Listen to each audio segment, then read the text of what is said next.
Hello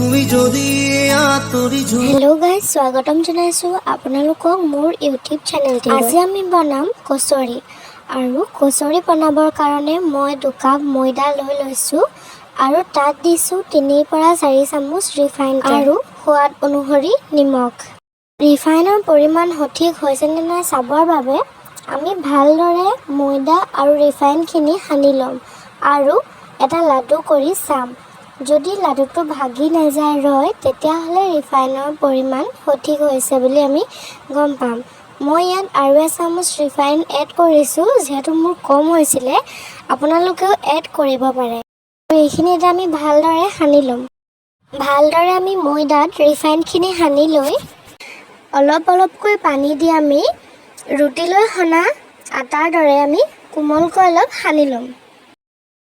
বেছি টান নকৰো, আমি কোমলকৈ সানি লম। আৰু এয়া দেখিছে সনা হৈ গৈছে। এতিয়া আমি এইখিনি 30 মিনিট মানৰ কাৰণে ঢাকি থম। এতিয়া মই 3টা মিডিয়াম সাইজৰ পিয়াজ কাটি লৈছো, কেইটামান জলকীয়া লৈছো, সোৱাদ অনুসৰি নিমখ, হালধি, গৰম মছলা, জিৰা, ৰেড চিলি আৰু কেইপিছমান বইল আলু লৈছো। এতিয়া আমি এইখিনি ভালদৰে ভাজি লম।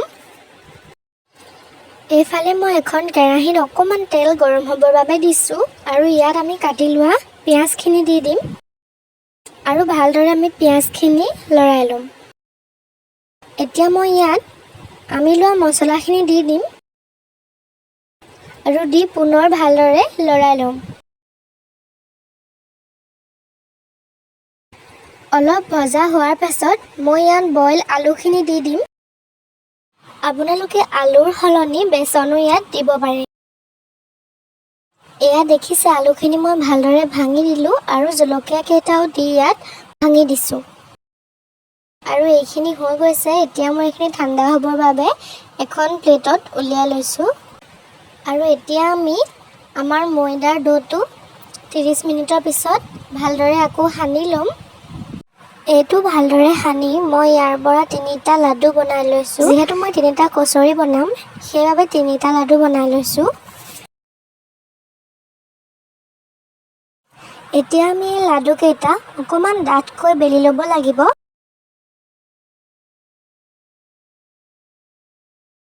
আৰু এয়া দেখিছে মই কেনেধৰণে বেলি লৈছো। এতিয়া আমি বনাই থোৱা ষ্টাফিংখিনি ইয়াত দি দিম। এয়া দেখিছে মই কেনেধৰণে দিছো। আৰু দি হোৱাৰ পিছত এইটো এটা মই কচৰিৰ আকৃতিত বনাই ল'ম। ভিডিঅ'ত দেখুৱাৰ দৰে আপোনালোকে কৰিব, নিশ্চয় হ'ব।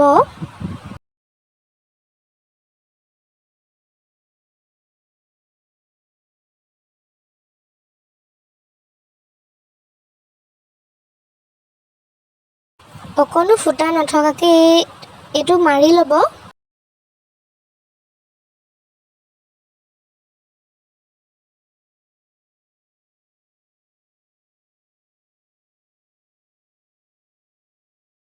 আৰু যিখিনি বাছে সেইখিনি আমি পকাই পকাই ভিডিঅ' দেখুৱাৰ দৰে ছিঙি ল'ম।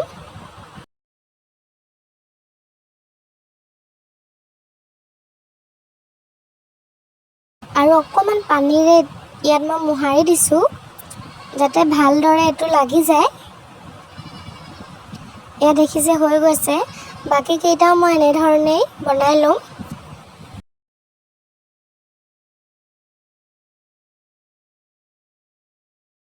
আৰু এয়া দেখিছে মোৰ 3টা বনি হৈ গৈছে কচৰি। আৰু আনফালে মই গেছত অকণমান তেল গৰম হ'বৰ বাবে দিছোঁ। মই তেল ব্যৱহাৰ কৰিছোঁ, আপোনালোকে ৰিফাইনো ব্যৱহাৰ কৰিব পাৰে। তেলখিনি অলপ গৰম হওঁতেই মই কচৰি 3টা দি দিম।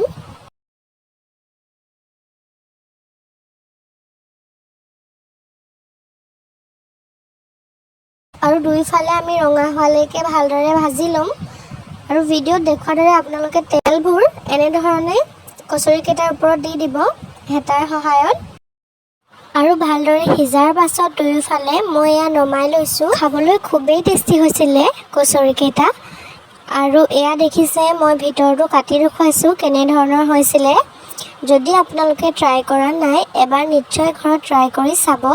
আৰু যদি ভিডিঅ'টো চাই ভাল পালে এটা লাইক কৰি দিব। Thank U.